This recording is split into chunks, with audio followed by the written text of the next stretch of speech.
Iran पर बमबारी की है। तेहरान, शिराज, खोरम शहर पर स्ट्राइक की गई है। केरमनशाह और पिरान शहर पर भी हवाई हमला किया गया है। इजरायली लड़ाकू विमानों ने इस दौरान बम बरसाए हैं। इजराइल ने एक बार फिर से ईरान पर ये बम वर्षा कर दी है और लगातार ये बम वर्षा की जा रही है। अब कौन कौन से जो शहर हैं उन्हें निशाना बनाया गया है, उनके नाम है तेहरान, शिराज, खोरम शहर पर स्ट्राइक की गई है। इसके अलावा केरमनशाह और पिरान शहर पर भी हवाई हमला किया गया है। इसके बाद इजरायली लड़ाकू विमान बम बरसाते हुए नजर आए। ये तस्वीरें देखिए, ये इजराइल के लड़ाकू विमान हैं जो कि ईरान के कई शहरों को तबाह करते हुए नजर आए। चलिए, इस बीच ऑस्ट्रेलिया की एंट्री हो रही है। परमाणु कार्यक्रम बंद करे ईरान, ये ऑस्ट्रेलिया ने कहा है कि अपने जितने भी परमाणु कार्यक्रम है ईरान तत्काल बंद करे, उसे रोक लगाए। ऑस्ट्रेलिया के पीएम की ईरान से अपील है और ये अपील की गई ऑस्ट्रेलिया की तरफ से कि जो न्यूक्लियर साइट पर जो काम हो रहे हैं उसे तत्काल बंद करें, क्योंकि ये जो आशंका रूस के राष्ट्रपति की तरफ से जताई जा रही थी कि ये तीसरे विश्व युद्ध की तरफ बढ़ रहे हैं और इससे इनकार नहीं किया जा सकता। इस बीच ईरान के विदेश मंत्री पहुंचते हैं उनसे मिलने के लिए और बातचीत हो सकती है। और एक खबर आ जाती है कि अब ऑस्ट्रेलिया जो है उनके पीएम ने ईरान से अपील की है कि परमाणु कार्यक्रम बंद कर दे ईरान, ये ऑस्ट्रेलिया का कहना है। तो साफ तौर पर यह है कि दोनों ही बातें साथ साथ चल रही हैं। एक तरफ अपील की जा रही है कि इसे रोका जाए और दूसरी तरफ लगातार गोले बरसाए जा रहे हैं।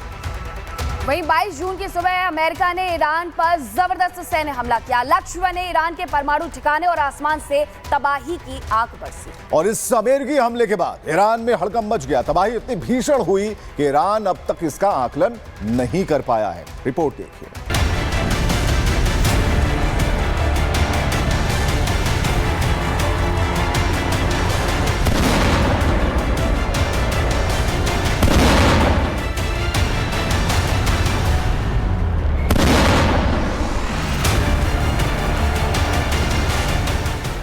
जून की आधी रात सन्नाटे में छिपे अमेरिकी स्टील्थ बॉम्बर्स ने ईरान के इस्फहान, नतांज और फोर्डो परमाणु ठिकानों पर GBU-57 बंकर बस्टर बम दागे।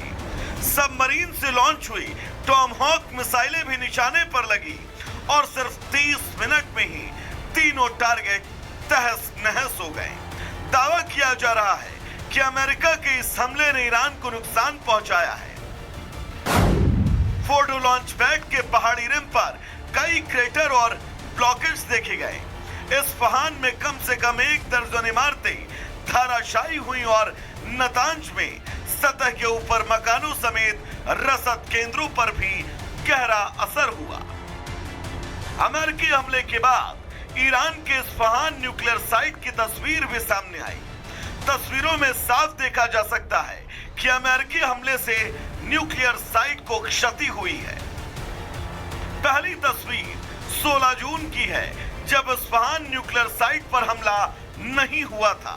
वहीं दूसरी तस्वीर 22 जून की है, जब अमेरिकी हमले में ईरान का इस्फहान न्यूक्लियर साइट तबाह हो गया। इस्फहान पर हमले से ईरान की कमर टूट गई। आपको बता दें कि इस्फहान ईरान का अहम सामरिक ठिकाना है। इस्फहान एक यूरेनियम कन्वर्जन फैसिलिटी सेंटर है, जहां कच्चे यूरेनियम को गैस में बदला जाता है। इस्फहान में ईरान का एक सबसे बड़ा एयरबेस है। यहां पुराने अमेरिकी F-14 फाइटर जेट मौजूद हैं। इस्फहान में हथियार बनाने वाली फैक्ट्रियां भी हैं। साफ है, अमेरिका ने ईरान के अहम सामरिक ठिकानों पर हमला कर उसकी कमर तोड़ दी है।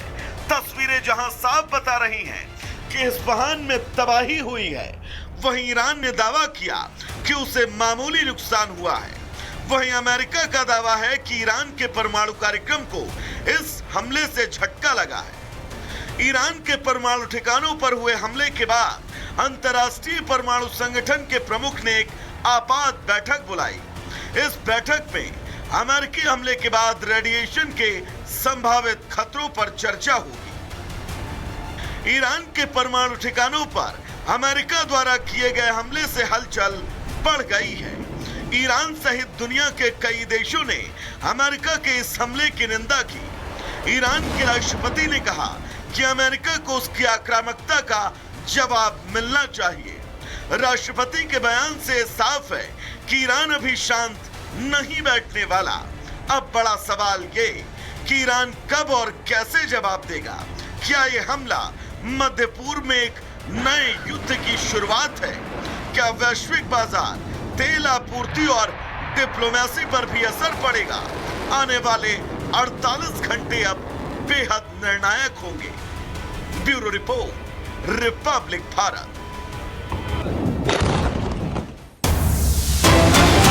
बड़ी खबर आ रही है, इजरायली हमलों में अब तक 920 लोगों की मौत हो गई है और हवाई हमले में अब तक 3,450 लोग घायल हुए हैं। ये बड़ी खबर, अब तक का अपडेट हम आपको बता रहे हैं। इजरायली हमलों में अब तक 920 लोगों की मौत और हवाई हमले में अब तक 3,450 लोग बुरी तरह घायल हुए हैं, जिनका इलाज कराया जा रहा है।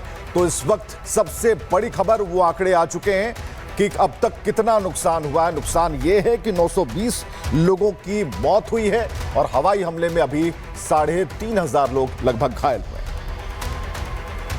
तो इजराइल ईरान युद्ध का ये 11वां दिन है। 11वें दिन आते आते लगभग 1000 लोगों की जान चली गई। अब आपको बताते कि अमेरिका की तरफ से आखिरकार कितना नुकसान ईरान को पहुंचाया गया है। तो सबसे पहले देखिए, अमेरिका की तरफ से ईरान पर जो हमला किया गया उसमें 40% परमाणु रिसर्च फैसिलिटी को नष्ट कर दिया गया है। दूसरा 30% एयर डिफेंस सिस्टम को पूरी तरीके से डैमेज कर दिया गया है।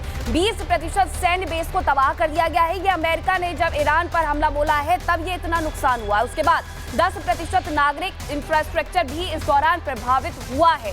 100 से ज्यादा लोगों की इस दौरान मौत हुई है या फिर वो घायल बताए जा रहे हैं। तो ये खबरें भी है कि वहां पर जो लोग थे उन्हें भी नुकसान पहुंचा है। तो इस तरीके से एक नुकसान का बड़ा आकलन है, लेकिन ईरान इन सब बातों से इनकार करते हुए नजर आ रहा है। तो बड़ा नुकसान, लेकिन इस वक्त एक और बड़ी खबर, अमेरिका ने अपने सभी नागरिकों को अलर्ट जारी कर दिया है।